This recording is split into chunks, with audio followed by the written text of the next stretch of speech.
What's up, man? It's your boy C Young, you know what I'm saying, from the 202 podcast. So I made a couple of changes to the channel, We're gonna try to introduce things as more so as like a platform, like a media platform. Um, the 202 podcast is still gonna be our A show. It's gonna be the flagship show, of course, but I feel like it's time to expand the channel. We're gonna keep the hip hop for 2 of 2, but I think it's very important that we just try to expand our reach. I have a lot more interests more than just hip hop. I got favorite shows and other things that I would like to talk about on the channel. So with that being said, shout out to my co-host Count Christian. That's been my boy for a minute now, and we're gonna continue with the 2 of 2 podcast. But I want to also try to bring in movie reviews, show reviews, music reviews, possibly more podcast interviews, things like that to help grow the platform. So with that being said, one of the first reviews I'm going to do is of the show BMF, presented by 50 Cent. It's been one of my favorite shows as of late. I think it's been really good production, and I just want to give praise to 50 Cent for that. It's just been really good. He's brought a lot of good shows. I know a lot of people say he is bringing in the DC universe for drug dealers. So, I guess that can be kind of true because, that's what this show's all about. But, yeah, so I guess we can get right into it. First and foremost, I want to say, I've been kind of familiar with BMF, formerly from the Rick Ross song BMF. I think I'm Big Meech, Larry Hoover. Yeah, I think the story's amazing. I can't believe they're bringing it to or they've been bringing it to the big screen, and I think it's a good story for people to learn about. But we can get right into this episode. It's going to be episode 5 of season 1 of BMF. So it starts off with, the scene with, let's see, missing school scene. So yeah, it starts off with a flashback. I'm not for sure if that was T or Meech, but the mother gives them a note, basically, an excuse note to take to school, and she tells them, or she tells him, to just say that you were sick or whatever. And he says, why can't we just say our lights are off? And I think a lot of those scenes where they show the flashbacks, I think they're very important because it kind of just, reminds the audience of why they ended up becoming who they became, why they did the things they did. And, just tells more of a story about their struggle, of, what they had to deal with as children. And I just think these type of scenes kind of enhances the storyline. But yeah, that was a pretty short scene. Next up, we have the lawyer meeting with T and his parents. I think this is a court scene. I'm not for sure. They're kind of in like a little room, but it looks like they're kind of going back and forth. But yeah, I guess the defense attorneys, they're kind of on to what they got going. They pull up pictures in the little court thing. Oh, we see y'all are in a flashy vehicle and all this. And honestly, I think T's kind of pushing it, as I'll get into later, they make an offer. I think T's kind of pushing it, you're mixing with the streets with the law at this point. And I think I think they should just take the deal. I think kind of fighting it in court kind of just brings on a bunch of unwanted attention that they might not want to have. But next up, we have Meech. He meets up with Pat. He tells him he's done reing up with him, which is understandable because they want to be their own bosses, obviously. And Pat doesn't really take a liking to that. He actually punches Meech in the stomach, which I thought was very uncalled for. But he's on that booger sugar, so he's kind of lashing out, and I don't think that was good news to him at all. Moving forward, we have Lamar. He's in the bed with Cash Doll, who, by the way, looks beautiful in every episode. I just want to say that right off the bat. But he agrees, or he gets her to agree to let him pick up their daughter, or his daughter, Zoe, from school. And I wrote down this quote. He says, "I want to be a good dad," which is kind of ironic because, we kind of found out that that's not even his real daughter. But, he's kind of loony, so... whatever. And I just want to say Lamar is my favorite character. He gives off the elite Black Forces energy. He doesn't get a haircut. The only thing missing from his character is Black Forces. He does what he wants. He takes what he wants. And honestly, other than Meech, I think that's my favorite character on this show. He just does what he wants. But yeah, he agrees to pick up Zoe from school, which ends up being a bad idea. So we get into Meech planning to kidnap Zoe, which, by the way, is the friendliest kidnapping I've ever seen on cinema, on TV.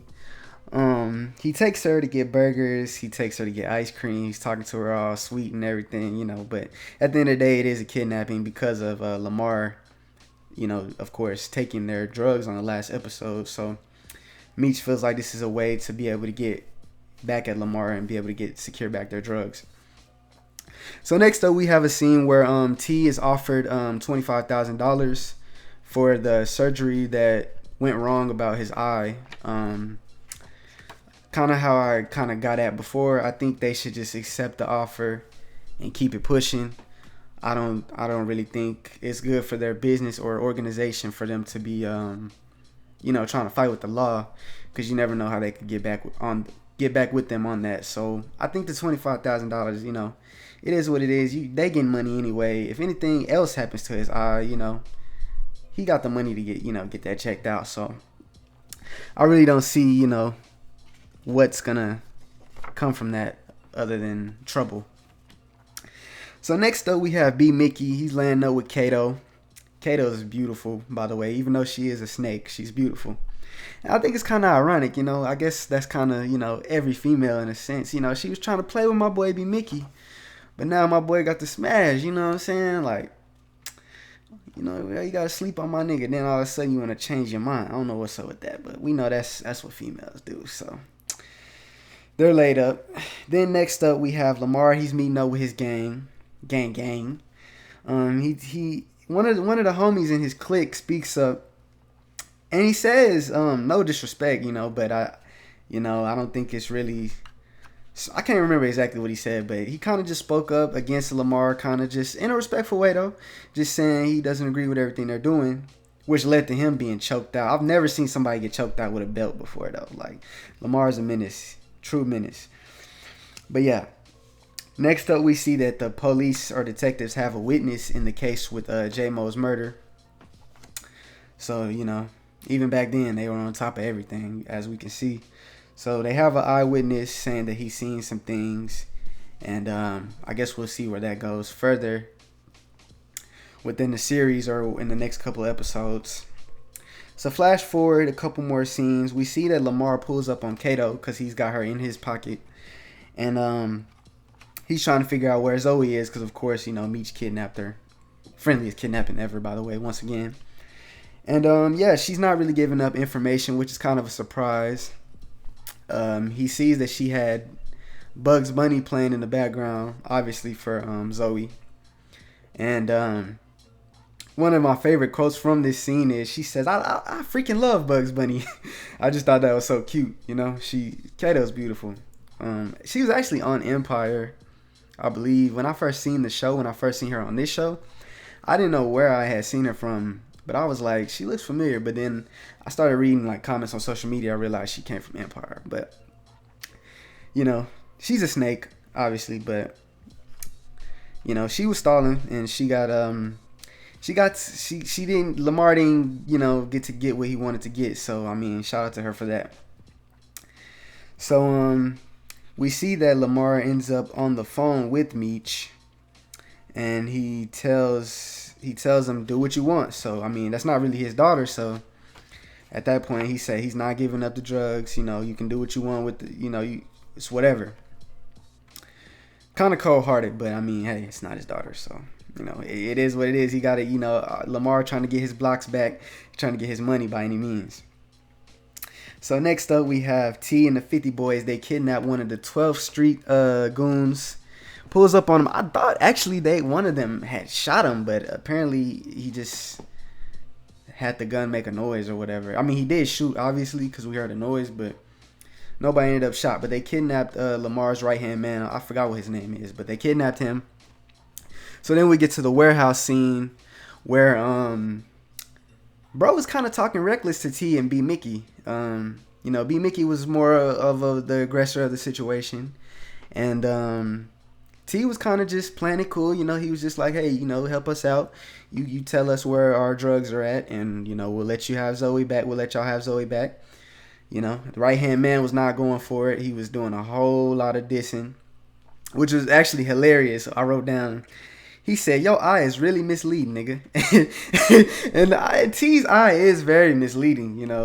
With all due respect, like it's just all over the place. So very hilarious.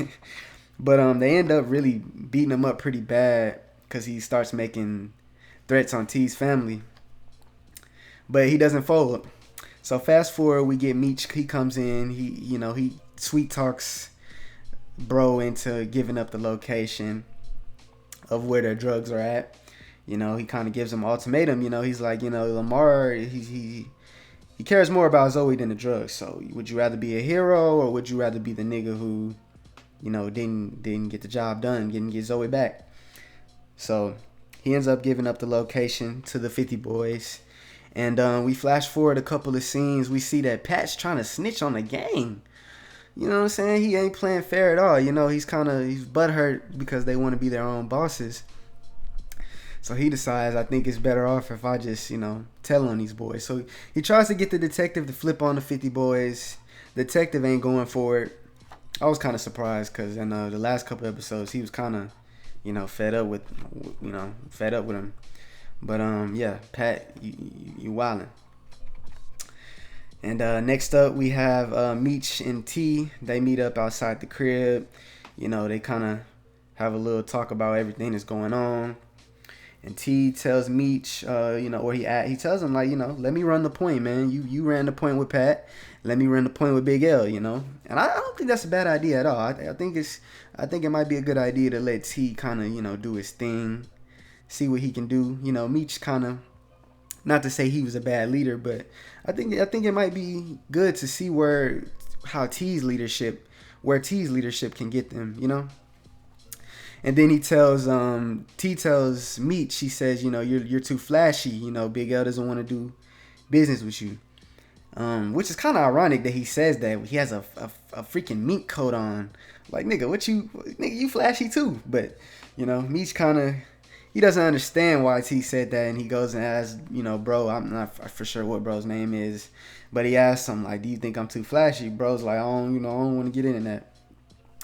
And by the way, I just want to say the brotherhood on this show is very relatable between T and Meech.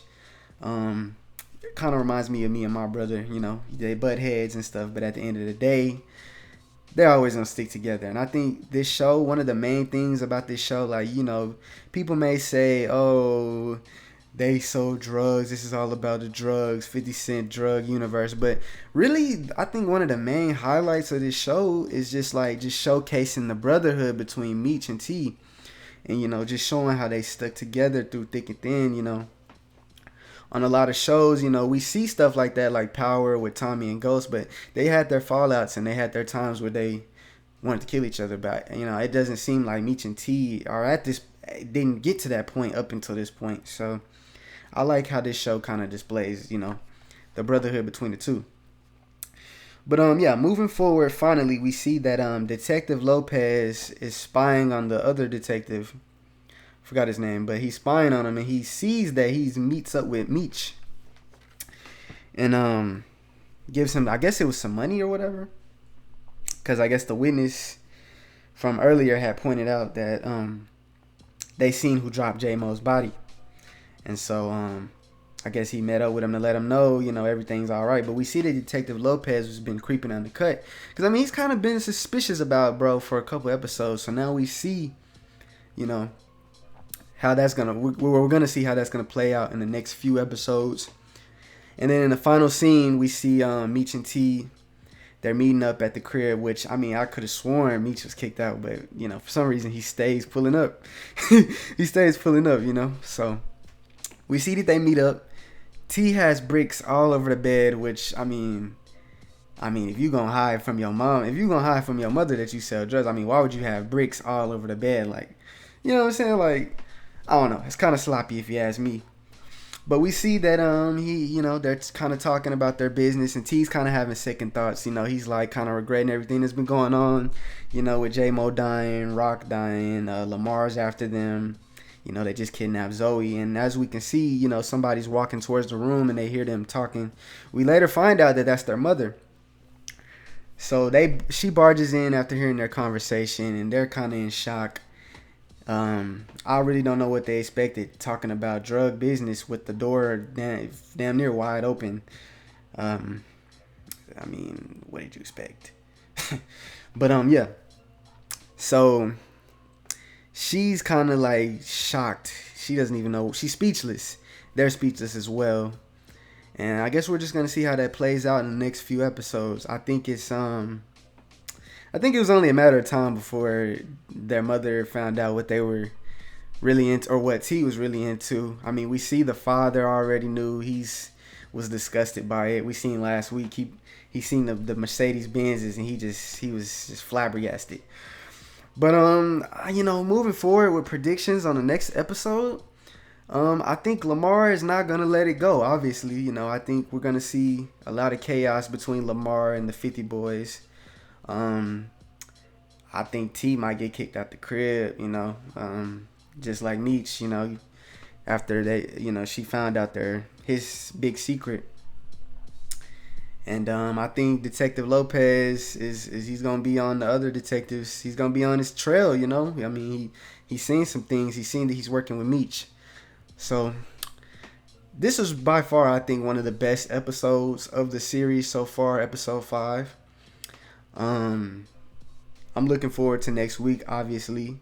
I think this show has been doing a great job with storytelling. I wonder if they're going to end up, because I seen in the first episode, we had like an older Meech. So I wonder if, if we're going to get any flash forwards. We've had flashbacks. We've seen a lot of flashbacks, and we see how they're kind of staying in the time of them growing up as teenage or early 20s, in their early fatherhoods. But I just wonder, if we're going to, flash forward this season, or we're not going to see that till next season. But overall, great episode. That's really all I can say. But yeah, this has been a C Young review of BMF. I might, next week we'll come with episode 6. I might come in with a music review this week. I don't know who's dropping. I think Psy Baby's dropping. But yeah, appreciate y'all for tapping in. Make sure to comment, like, subscribe, turn on post notifications. And yeah,